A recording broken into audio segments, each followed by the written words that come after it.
Bonjour à toutes et à tous, c'est Ahmed, j'espère que vous allez bien, j'espère que vous avez passé un excellent week-end. On va parler Bitcoin. Dans cette vidéo, on va reprendre aussi par rapport au petit live qui a été fait par les membres bienfaiteurs sur le Discord. Donc merci à vous, ça a commencé à 21h, j'avais fait une annonce par rapport à ça, j'espère que ça vous a plu. On pourrait réitérer éventuellement l'expérience si vous le souhaitez. Il y avait une quarantaine ou une cinquantaine de personnes en simultané à un moment donné, donc je n'ai pas pu malheureusement y participer, mais avec grand plaisir de réitérer cette opération si ça vous a plu.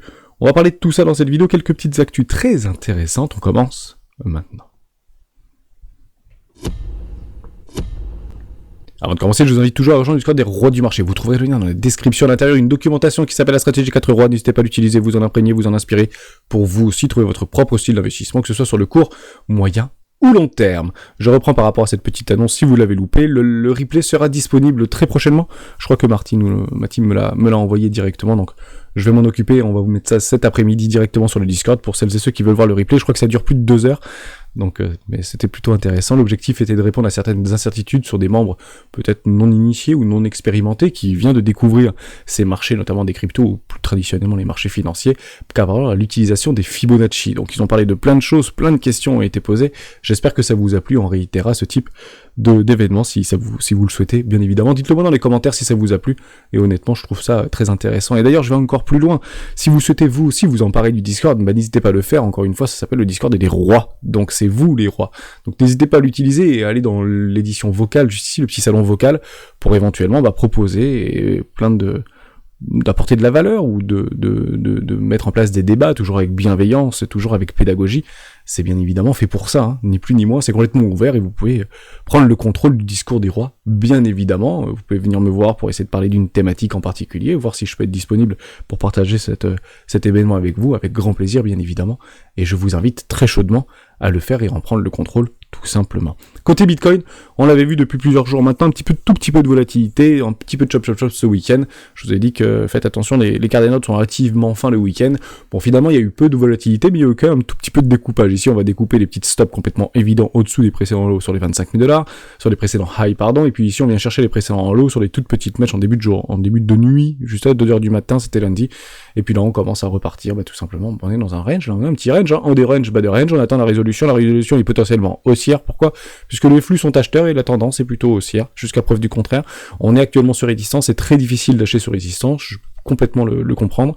Donc on attendra potentiellement le breakout, l'acceptation et une clôture au minimum en weekly, donc il faudra être patient tout au long de cette semaine. Rien n'est fait, bien qu'on ait plutôt bien clôturé la semaine, et c'est exactement ce qu'on voulait voir. On l'avait fait ensemble depuis plusieurs semaines maintenant, 3-4 semaines maintenant.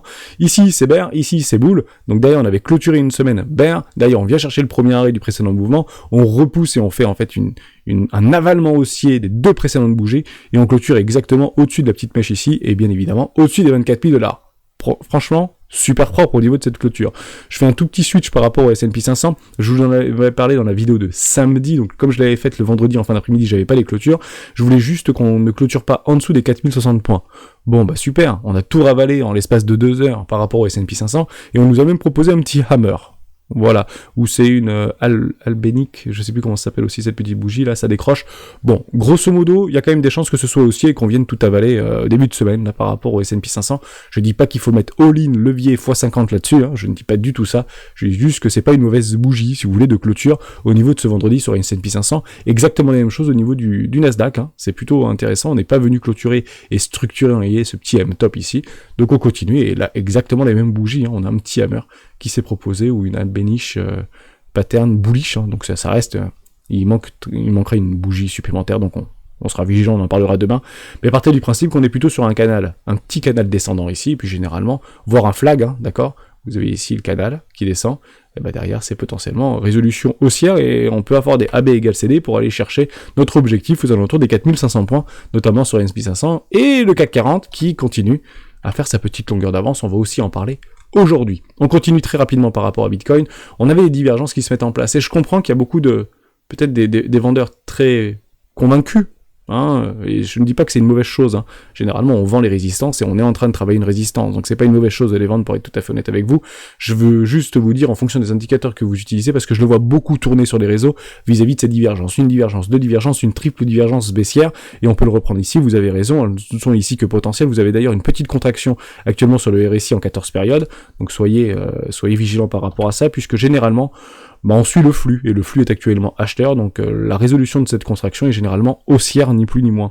Pourquoi en fait on pense que c'est une tendance baissière ici? Non, c'est pas une tendance baissière. Le prix est haussier, les flux sont acheteurs, le momentum sur les hauts time frames sont complètement dans les mains des acheteurs actuellement, et le RSI est un oscillateur, donc c'est borné entre plus 100 et moins 100. Dès lors, on revient chercher des neutralités, et l'objectif c'est de refaire du surachat, hein, tout simplement. On a fait du survente pendant des mois et des mois, on peut aller chercher un petit peu de surachat, et de mettre tout le monde derrière, et d'empêcher les gens de rentrer. Pourquoi? Parce que pas de dip. Là, c'est clairement ce qu'on avait identifié ensemble il y a plusieurs jours, voire plusieurs semaines maintenant. Je ne veux pas avoir de dip. Les premiers arrêts, on les oublie, donc on n'est même pas allé chercher le premier arrêt par rapport à ce petit retracement ici. Formidable, personne dans ce train, et les whales maîtrisent complètement ce prix. Pourquoi? Parce que quand ça monte ici au niveau de la ligne marron vis-à-vis des poches de liquidité, et ben ça monte au niveau du prix, en tout cas le prix s'apprécie, et quand ici il y a les baleines ou quelques whales qui commencent à sell, et ben ça sell très fort, on vient chercher de la liquidité, des longs qui sont tout simplement un tout petit peu trop agressifs, et puis maintenant pour repousser le cours, on est déjà à 25 000 $ au moment où je vous parle, ni plus ni moins.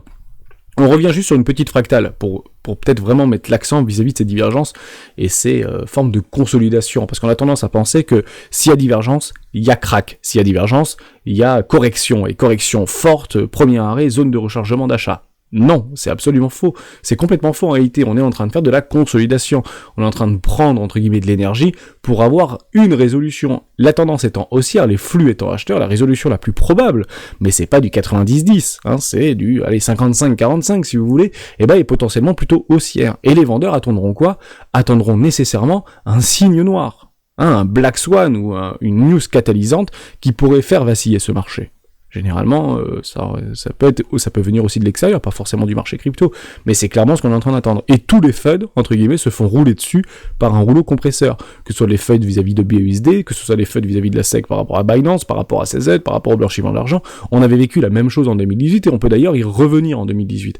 Je vais reprendre par rapport à ce petit exercice vis-à-vis du RSI. Vous avez ici, on est en train de dépasser les 88 au niveau du RSI, au niveau de notre oscillateur. On revient chercher la neutralité, et là on se retrouve un petit peu dans le no man's land, donc retour des 0,50 sur le RSI, on peut utiliser les Fibos partout de toute manière, et puis on peut penser soit le nord, soit le sud, hein, bonne question. Donc je suis plutôt partisan du nord, personnellement. Et on peut revenir en fait en arrière, juste là, en 2018, avec grand plaisir d'y retourner. Vous aviez exactement le même phénomène, en réalité. Je vais essayer de le faire un peu propre, pour essayer de le regarder un peu comme ça. Voilà, on avait déjà fait cet exercice, je l'avais partagé. Derrière, vous avez ici le oscillateur qui dépasse les plafonds, juste là. Derrière, on va chercher quasiment une neutralité des 50. Ici, on est même allé chercher un tout petit peu plus profondément.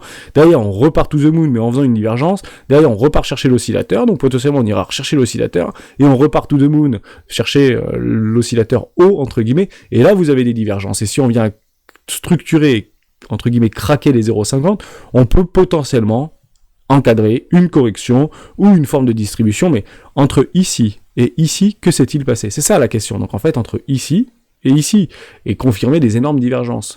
Bon bah, le prix, il a pris 200%. C'est ça la réalité. Voilà ce qui s'est passé sur Bitcoin. Donc faites attention sur ces petites divergences en 4 heures, en 1 heure ou en daily, parce qu'en fait, entre les premières divergences qui s'étaient positionnées juste ici, qu'on est parti chercher de la liquidité avec des drawdowns, hein, donc faites attention au niveau de la volatilité, moins 14% ici, et puis derrière on continue à exploser au niveau de ce prix, on vient péter toutes les résistances précédentes, on a des drawdowns de 21%, donc la volatilité augmente ici, des drawdowns de 18%, la volatilité augmente, explose ici des drawdowns par rapport au top de moins 30%, donc plus on apprécie le prix, plus la volatilité est forte, et plus la volatilité est importante, entre des moins 30, moins 20, moins 15%. Dès lors, quelle est la bonne manière et quelle est la bonne approche de suivre ce mouvement? En augmentant, en réalité, si vous voulez suivre, bien évidemment, le mouvement, hein, si vous voulez long ce marché, bah en fait, vous diminuez votre risque en diminuant les leviers. En somme, on a tendance à faire ça. On dit c'est très fort, ça va très vite, donc je vais mettre des leviers plus importants. Au lieu de faire des leviers x2, x3, x4, bah je vais faire des leviers x10, x20, x30. Et c'est une erreur absolue, parce que la volatilité augmente. Mais je comprends cette frustration. Je comprends que si j'avais acheté ici en levier x10, et ici j'aurais été beaucoup plus riche. Ouais, mais vous allez vous faire découper, et en réalité, peut-être que la meilleure chose à faire, c'est strictement de ne rien faire. Et si vous voulez jouer ces longues-là, je pense que des leviers de x3, x4, c'est honnêtement le grand maximum. Honnêtement, le grand maximum. Je parle ici à des swing traders. Je parle pas ici à des scalpers ou à des intradés. Encore moins des investisseurs. Je parle vraiment ici des swing traders. Généralement, essayez d'avoir des stops larges. Vraiment larges. nettement en dessous du premier arrêt, parce que les drawdowns sont très forts, hein. Vous le prenez ici par rapport au bottom précédent, on vient de chercher là, c'est puissant en fait ces drawdowns, ils sont vraiment puissants. Donc mettre des stops relativement larges, ça veut dire que si je prends le breakout ici et je mets un stop là, vous voyez, déjà je suis en maximum en levier x4 si vous voulez, je suis pas en levier x20 là. Donc faites très attention à ça, parce que c'est très frustrant et je peux le comprendre par rapport à ce switch psychologique d'un fameux rattrapage. On a tendance à vouloir rattraper le manque à gagner. Hein, vous comprenez ce que je veux dire ? Je pense que c'est vraiment capital de poser vraiment ces bases-là. Cette frustration d'avoir loupé le train et la frustration d'avoir de s'être enlevé une forme de rentabilité qui était vraiment sous nos yeux. Et oui, il y a beaucoup d'influenceurs et beaucoup de personnes qui étaient peut-être boule, voire permaboule, mais qu'on n'a pas vraiment cru parce que, peu importe, en réalité, ce qui est fait n'est plus à faire, le prix est là aujourd'hui, là où il est, et on essaye en fait de maximiser nos profits et maximiser notre stratégie et nos setups de trading, ni plus ni moins. Donc faites très attention, on n'augmente pas les leviers de pair avec la volatilité. Si la volatilité augmente, on diminue drastiquement nos leviers. Par contre, le risque est toujours le même, moins de 1% de son capital d'investissement, tout simplement. Ça, je pense que c'était vraiment très important de le reprendre et de le remettre en perspective, mais voilà ce que ça fait, hein, des vraies divergences, ça c'est des belles divergences, hein, c'est des divergences qui prennent 200% derrière. Alors je ne pense pas, comme ça je mets un point final par rapport à ce petit discours, mais je pense pas qu'on fasse du 200%. Je pense qu'on fera plutôt un bon petit 100%, je dis pas complètement le contraire. Target Name 33 000 $, ici 42 000 $, partez du principe que la grosse partie des personnes qui sont encore là ont un prix moyen aux alentours des 42 000 $. Vous prenez Sailor, qui est aux alentours des 30 000 $ ou 29 000 $, me semble-t-il. Donc vous avez quand même pas mal de personnes et beaucoup de publics, en fait, qui ont un prix moyen aux alentours des 40 000, 42 000 $. Beaucoup achètent les tops, et ceux qui sont encore là ont probablement acheté proche des 20 000 $. Donc un prix moyen, en se surexposant, et il faut éviter de faire ça, mais partez du principe que je pense que le vrai prix moyen est aux alentours des 42 000 $, 40 000, 42 000 $. Donc il faudra, je pense, prendre des profits sur nos cryptoactifs préférés, sur ces niveaux de valorisation et sur ces niveaux de prix. Ça, c'est super important. Si vous ne le faites pas, d'autres le feront à votre place. C'est une certitude absolue. Mais voilà, on peut continuer dans le discours, avoir des énormes divergences qui partent jusqu'aux 42 000 $, puis après on distribue, il n'y a pas de problème. Hein, vendre ici, c'est peut-être vendre un tout petit peu trop tôt, mais c'est pas complètement faux de vendre en tant que range trader des résistances. On vend les résistances pour acheter les bas de canaux, tout simplement. On peut très bien retourner sur les 15 600 $, mais je pense qu'il faudra réellement des news catalysantes pour pouvoir y retourner, ni plus ni moins. Côté order flow, RAS, hein, pour le coup, on est en train de latéraliser. On va chercher un tout petit peu de liquidité, c'est du choppy, hein. On va chercher des longs, on va chercher des shorts. Pour l'instant, je ne vois strictement rien, hein. On a un open interest relativement équilibré, plus bas que par rapport au prix donné. Si vous reprenez ici vis-à-vis des 21 000 $, vous prenez juste là au niveau de l'open interest, on est en dessous alors que le prix n'est plus à 21 000, il est à 25 000 $. Donc il y a beaucoup moins de personnes dans ce train, et ne pensons pas qu'il y a beaucoup de personnes qui sont en levier x100, c'est pas vrai. En fait, il y a moins de levier ici qu'il n'y avait de levier ici. C'est ça la vérité. C'est ça la vérité. Et pour être tout à fait honnête avec vous, je pense qu'on peut encore dégommer du short à volonté. Il y a des grosses poches de liquidité qui sont positionnées là depuis très longtemps maintenant, et qui... on n'est plus à grand chose pour aller tous ces exploser, hein. Et puis après on verra bien où est-ce que le prix décide de s'arrêter, ni plus ni moins. Donc je vous ai parlé de tout ça, j'ai juste pas envie d'oublier au niveau de la dominance des stablecoins. Je repasse en weekly, on avait fait cet exercice il y a relativement longtemps pour le coup, je crois qu'il y a plus d'un mois et demi, plus de 2 mois. Donc vous avez votre confirmation. En tout cas, moi j'ai ma confirmation. Hein, ici, maintenant, acceptation et accélération. Et l'accélération, elle sera potentiellement baissière. On est en train de faire cette structure-là. Je vous le dis, je prends des structures, c'est pas une pattern, hein, c'est vraiment des structures que j'affectionne particulièrement. C'est de piéger, si je suis baissier, des W weekly dans des M-top en mensuel ou des M-top en weekly. Et si je suis plutôt haussier, c'est de bloquer un M-top en weekly et de le transformer en énorme W. Vous prenez Atom Cosmos, c'est à peu près ce qui est en train de se passer. Plein de cryptoactifs sont en train de piéger des M-top en weekly dans des magnifiques W mensuels. C'est juste bonheur. Donc là, on est sur tous les stablecoins, donc USDT, USDC, DAI, BUSD. Et on est en train de clôturer en dessous de la précédente ligne de coup d'un magnifique M-top qui piège un W en weekly, voire mensuel. Honnêtement, ceci n'est pas bullish. Ceci n'est pas bullish. Dès lors, si vous voyez ça sur Bitcoin, est-ce que vous avez envie d'acheter le dip là, de Bitcoin? Non, on n'achète pas. Si on voyait Bitcoin en train de faire un truc pareil, on dirait, sauf qu'il peut prenez vos profits, ceux qui ont acheté là, vendez tout là. Sauf que là, c'est pas Bitcoin. Là, c'est les stablecoins, en réalité. C'est la dominance des stablecoins vis-à-vis de la market cap total. C'est pas bullish. C'est peut-être pas la meilleure solution d'être full stablecoin actuellement en attendant potentiellement le dip de tous les temps sur notre Bitcoin préféré ou nos cryptoactifs préférés. Le train part. Et le train part avec un minimum de personnes à son bord, comme vous pouvez bien sûr l'imaginer. On continue avec quelques petites news très, très, très intéressantes, très, très catalysantes. 2 États américains séduits par le Bitcoin. On parle plutôt ici du Texas et de, je sais plus, New Hampshire, gouvernement de New Hampshire. Ok, d'accord, mais plutôt sur le mining. Donc ils veulent être des vrais, entre guillemets, pure players du mining, des gros acteurs du mining de Bitcoin dans le monde. En réalité, ils n'ont pas le choix, on le dit souvent dans les lives, etc. Si les Américains veulent conserver leur hégémonie et leur dominance, leur ultra-dominance à l'échelle planétaire, ils doivent avoir du Bitcoin, ils doivent être les premiers à avoir le mining, ils doivent être les premiers à avoir tout ce que vous voulez, même si la SEC est un petit peu embêtante en ce moment, à partir du principe que ça change, les lois changent bien évidemment, et à la fin, c'est souvent, surtout aux États-Unis, c'est souvent l'administré, si vous voulez, le peuple qui a le dernier mot, et ils sont relativement virulents par rapport à ça. Tout le monde est élu, en fait, aux États-Unis, les juges sont élus, les gouvernants sont élus, tout le monde est élu là-bas, donc généralement, ils vont plutôt dans le sens du peuple, partir du principe que c'est puissance 3 par rapport à l'Europe au niveau de l'adoption vis-à-vis des cryptoactifs. Donc si en Europe, ou en France, on est 10%, partir du principe qu'ils sont 30% à avoir ou détenir des cryptoactifs, en le sachant ou sans le savoir, aux États-Unis. Donc c'est vraiment une affaire d'État. Aujourd'hui, on ne le voit pas comme ça, mais c'est clairement aujourd'hui une affaire d'État. Le Bitcoin, depuis maintenant plusieurs mois, voire plusieurs années, et l'administration Biden, bien évidemment, s'en servira pour pouvoir faire une nouvelle réélection. Ça va commencer à être clivant. On commence à demander ici, la Commission recommande au gouverneur de l'Assemblée législative d'ordonner à un département sur l'énergie de mener une étude publique sur la manière dont les opérations d'extraction de Bitcoin pourraient être intégrées dans un plan énergétique à l'échelle de l'État, avec des impacts positifs sur les systèmes électriques. Waouh! Donc, de toute manière, ce sera politisé, et donc polarisé entre les républicains et les démocrates. On verra bien qui c'est qui décide éventuellement de le prendre à cœur ouvert. L'idéal, ce serait que républicains et démocrates soient pro-Bitcoin, j'ai envie de vous dire, ou pro-cryptoactif, ou pro-technologie blockchain, et j'espère que ça ira dans ce sens-là. CAC 40, 8000 points, c'est complètement délirant, nous explique un économiste ou un analyste financier au niveau de Boursorama. Bon. C'est pas complètement délirant. Pourquoi ?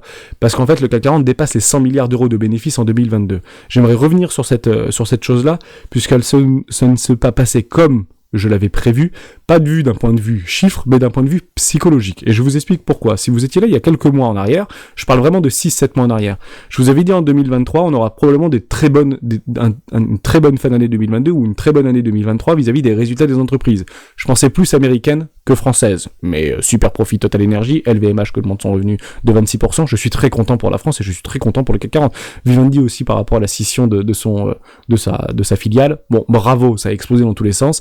On n'avait pas vu des chiffres comme ça, rappelez-vous, depuis 2006-2007. 2006-2007. Et je peux vous garantir qu'en 2006-2007, personne n'était bear, entre guillemets, sur le Bitcoin. Enfin, personne n'était bear sur le Bitcoin, pas du tout. Personne n'était bear sur les marchés financiers. On était plutôt bull, voire extrêmement bull, en réalité, sur les marchés financiers. Et c'est clairement ce qu'on n'est pas en train d'observer actuellement. La France, c'est, je pense, l'indice le plus shorté au niveau mondial. Ici, vous avez, au niveau de l'Angleterre, ici, le German 40, et ici, Wall Street, qui commence à redevenir un tout petit peu bullish. On était plus près des 30, on est revenu sur les 40. Ouais, bah, pourquoi? Parce qu'en fait, il y a un petit temps de retard, en réalité, au niveau de l'indice du S&P 500, et les résultats ne sont pas si décevants, évidemment. Donc je reviens par rapport à cette psychologie-là, qui je pense est extrêmement importante, puisque je vous avais dit ici à l'augmentation des taux, probablement qu'il y aura une augmentation au niveau des demandes d'emploi aux États-Unis, en France, en Europe, il y aura des licenciements relativement massifs, des plans sociaux relativement massifs, les gens vont pas comprendre qu'ils soient virés, mais qu'il y a des résultats records au niveau des entreprises. Or, les gens ne sont pas virés de façon massive. On le voit, nous, au niveau des GAFAM, etc., que ça dégraisse un petit peu, mais l'emploi reste fort aux États-Unis. Chiffres pipés ou pas pipés, on reste sur des indicateurs, bien évidemment, qui sont cohérents et de ce qu'on connaît dans le temps. C'est toujours pareil. Il n'y a pas forcément moins de 4% de demandeurs d'emploi aux États-Unis. Il y a beaucoup plus de demandeurs en réalité d'emploi, de personnes qui sont en âge de travailler et qui ont la santé pour travailler, mais qui sont exclus en réalité des chiffres ou du codage de demandeurs d'emploi ou de recherche d'emploi. C'est toujours la même chose, les catégories A, catégorie T, catégorie C, catégorie D, en France, on connaît aussi ce type de manœuvre vis-à-vis du calcul de l'emploi ou des personnes en âge de travailler qui ne travaillent pas. Donc, on reste sur des chiffres qu'on connaît, qu'on maîtrise, parce que ça nous permet, en fait, d'en analyser des trendlines, tout simplement. Donc là, on voit que l'emploi est relativement fort. Il y a peu de demandeurs d'emploi sur ces catégories A, si vous voulez, aux États-Unis, en France et en Europe. Et les entreprises proposent de très bons résultats. Et c'est pas ce que j'avais moi prévu. J'avais prévu plutôt une augmentation au niveau des demandeurs d'emploi et que les gens ou le public ne comprennent pas pourquoi on était en train de faire des résultats records et que les gens et que les entreprises viraient des personnes. Et ben, je suis plus content de l'observer puisqu'en réalité, ça va dans le bon sens. Puisque vous avez un CAC 40 qui fait un nouvel ATH et vous avez des personnes qui trouvent de l'emploi. Voilà, ça c'est intéressant. Alors est-ce que c'est de la chance, est-ce que c'est pas de la chance? Est-ce que personne ne comprend parce que c'est complètement du délire? Je n'en sais strictement rien. En tout cas, je ne traite que ce que je vois et non pas ce que je crois. Je mets en place des scénarios, et les scénarios, je les joue jusqu'à leur invalidation. Et ben ce scénario ne s'est pas invalidé. Et je suis plutôt très heureux de voir que nous avons des bons chiffres du chômage en France. Bien qu'il y ait eu des durcissements au niveau des allocations, du temps d'allocation, des montants d'allocation, avec une dégressivité, ok, il n'y a pas de problème. Mais c'est plutôt positif, j'ai envie de vous dire. Bien évidemment que c'est pas tout rose, mais je suis très content de l'apprendre. Et bravo pour ces entreprises françaises qui dépassent les records. Faites quand même très attention, les records de ces entreprises sont dans le prix. Ils sont là, les records d'entreprise. Maintenant, il faut se poser la question, si vous voulez vous exposer sur Total Energy, si vous voulez vous exposer sur LVMH, sont-ils capables de tenir ces rendements dans le temps? Voilà, c'est ça la question à se poser. Personnellement, je pense pas. Après, vous faites ce que vous voulez. Je pense qu'on va commencer à avoir de la distribution, là. Voilà, si vous utilisez un peu les méthodes de wake-off, etc., je pense que 8000 points, c'est pas délirant, mais il faudra vraiment quelque chose pour pouvoir l'envoyer à 10 000, si vous voulez. Hein. Donc pour l'instant, je ne le vois pas, pour l'instant, je ne le sais pas, donc je prends mes profits lorsqu'ils se présentent. J'ai quelques petites actions au niveau du CAC 40, et ben je suis très content de les avoir, et je prends d'ores et déjà des profits sur des points complètement théoriques et stratégiques clés que j'avais déjà préalablement définis à l'avance. On suit notre stratégie, bien évidemment. Voilà pour ça, bravo pour le CAC 40, très content. Hermès profite de la force d'un modèle d'exception, le conseil bourse. Alors le conseil d'exception, le modèle d'exception, je pense qu'il parlait de la stratégie des 4 rois. C'est une blague, bien évidemment. Très bon aussi, ça, c'est des très bonnes nouvelles qu'on a ici, parce que quand les personnes publiques qui sont réputées comme bienveillantes, comme bienfaisantes, comme tout ce que vous voulez, Kinoris c'est une très bonne réputation au niveau mondial, hein, au niveau planétaire, et le célèbre acteur de Matrix se rallie à la cause de la crypto. Donc il en parle avec une certaine forme de connaissance, une certaine forme d'expérience, et il est plutôt favorable à cette technologie-là, Bitcoin, IA, etc. Je suis très content. Petit clin d'œil au youtubeur Cryptomatrix, qui doit être aussi très content, et qui a dû peut-être d'ailleurs repartager ce type de news. Si tu ne l'as pas fait, bah bravo, parce que c'est plutôt intéressant et j'apprécie particulièrement cet acteur. Et c'est, d'un point de vue psychologique, c'est très bon quand il y a des personnes publiques aussi, voire des superstars, qui parlent de ce type de choses avec bienfaisance et avec pédagogie et potentiellement avec positivité. C'est très bon. Et d'ailleurs, je vais un tout petit peu plus loin, si vous écoutiez Énergie ce matin à 9h52, dans le menu du 6-10, il a parlé du Bitcoin. Vous vous rappelez qu'on avait fait ce petit exercice avec Koé où c'était pas très positif. Et ben là, Manu dans le 6-10, faut-il investir ou pas dans le Bitcoin? Donc ils ont parlé de Binance, ils ont parlé du Bitcoin, et c'était pas négatif. Et c'est vrai qu'on le voit dans des courbes de psychologie, au niveau de la psychologie des traders, que c'est plutôt au niveau des breakouts, de la tendance et des débuts de tendance que les médias commencent à en parler. Et ben là, je trouve ça plutôt sympa. Les États-Unis et le gouvernement ou les politiques parlent de mettre en place éventuellement des études au niveau de le gouverneur, Keanu Reeves qui parle ou qui ont relais des informations plutôt positives. Énergie, c'est quand même super mainstream pour les jeunes. Faut-il investir dans le Bitcoin? C'est peut-être le moment ou jamais, j'en sais rien, mais c'est plutôt pas mal. Donc moi je suis très content d'observer ce type de choses. Très important aussi. Je finirai cette vidéo là-dessus. 23 minutes, c'est très bien. Par rapport au livret A. Pour toutes celles et ceux qui sont écolos, qui sont contre le nucléaire, qui sont pour les énergies renouvelables, les énergies vertes, un monde plus vert et moins tout ce que vous voulez, etc. Je peux partager d'ailleurs ce type de réflexion parce que vous avez des arguments qui sont très bons et qui sont très forts. Et bah si vous avez un livret A, bah c'est pas une bonne nouvelle pour vous et je vous explique pourquoi. Et on va aller très loin d'ailleurs dans la réflexion, très loin mais de façon extrêmement très courte. Livret A, le gouvernement sur le point de mobiliser l'épargne des Français pour financer des réacteurs nucléaires. Waouh! En fait, ça veut dire quoi? Ça veut dire deux choses. Il faut voir deux choses là-dessus. Un, que le gouvernement va chercher l'argent là où il est pour financer ses projets d'infrastructure. Et il est vrai que le livret A est utilisé par les gouvernements et par nos décideurs politiques pour financer des infrastructures d'envergure, généralement dans le développement dit durable. Mais dit développement durable ne veut pas dire développement écolo. Ça ne veut pas dire ça. Développement durable, ça veut dire qu'il va servir dans le temps. Et qui va servir les populations ou la population dans le temps. Mais ça veut dire autre chose. Donc, dès lors, si vous êtes plutôt très écolo, anti-nucléaire, avoir un livret A va contre, en fait, vos convictions. C'est juste ce que je voulais vous dire. Actuellement, alors, pour le coup, je crois que ça fait depuis très longtemps, mais là, c'est pour vraiment financer une très grosse partie des 6 ou 9 réacteurs que Emmanuel Macron avait annoncé il y a maintenant un peu plus d'1 an. Ça, c'est super important. On parle de beaucoup d'argent ici, hein, donc c'est des mannes financières. La deuxième chose qu'il faut comprendre, et ça, je pense que c'est capital. Quand on place de l'argent pour nos enfants, ou quand on place de l'argent pour nous-mêmes, sur un petit livret A, on dit que le livret A est le livret d'épargne le plus sécurisé de France, ou le plus sécurisé d'Europe, ou le plus sécurisé de tout ce que vous voulez. Mais partez du principe que cet argent, il est utilisé. Si c'est pas vous qui l'utilisez, d'autres l'utilisent pour vous. Et notamment l'État, pour des développements durables. Ok ? Donc je me pose la question, et je vous laisse réfléchir à cette question. Pensez-vous vraiment que s'il y a un bank run sur l'intégralité des livrets A, vous pouvez récupérer l'intégralité de votre argent ? Non. Bien évidemment que non. Une très grosse partie des liquidités qui se trouvent sur les livrets A ne sont pas sur vos livrets A, en réalité.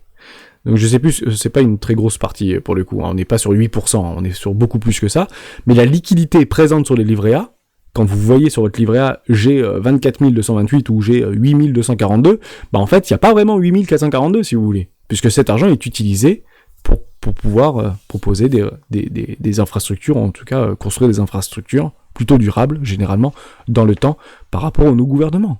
Tout simplement. Si vous avez un bank run sur votre livret A, pensez-vous que vous allez récupérer votre argent ? Et évidemment que non. Évidemment que non. Et nous, on demande à nos équipes de Tether, à nos équipes du BUSD, à nos équipes de Paxos, à nos équipes de l'USDC, etc., de Circle, je veux que vous ayez $1 pour $1. Ouais, mais en fait, ça n'existe que dans les cryptos.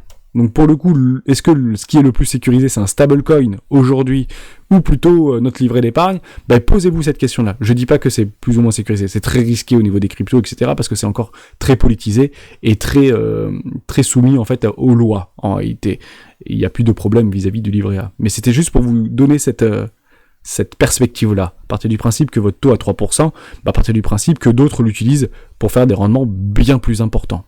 Et ça permet d'alimenter des super profits pour les constructeurs de centrales nucléaires. Ça peut aussi servir pour financer le prochain porte-avions le Clémenceau. Je crois que c'est ça qui s'appelle le Clémenceau, le prochain porte-avions de la France. C'est votre livret A qui l'utilise. Donc quand vous avez un livret A, vous financez les guerres, vous financez le nucléaire, vous financez le développement durable, mais qui n'est pas forcément écologique. Vous comprenez ça. Voilà, juste comprenez ça, et je suis plus partisan de pouvoir gérer moi et mettre mes billes là où je pense que c'est le mieux, d'un point de vue performance, d'un point de vue croissance, d'un point de vue rendement, plutôt que de les coller sur un livret A, même si en effet c'est sécurisé, et je suis à peu près sûr de récupérer mes 2 ou 3%, bien évidemment. On parle du gagnant par rapport à la clé Ledger, donc on avait passé en fait les 1000 likes sur une vidéo précédente vis-à-vis de Bitcoin, donc on va retourner sur... Bybit, on utilise celui-là, vous vous rappelez ? Je vais essayer de retourner dessus. Il est où mon Bybit ?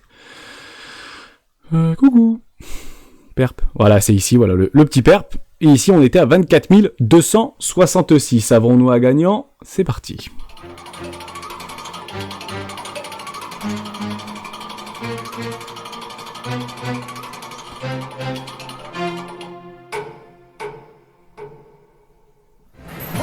Absolument, nous avons un gagnant, et c'est toi, Benjamin Faury, qui gagne la clé Nano X plus $20 en USDT ou en BTC, que je t'envoie directement sur l'adresse de ton choix. Clôture que tu avais prédit $24 287 il y a 5 jours, tu es passé à $21, et j'ai trouvé ça très intéressant par rapport à Olivier et Nadine, qui avaient proposé aussi une clôture, mais il n'y a pas 5 jours ou 6 jours, mais il y a 6 mois en arrière.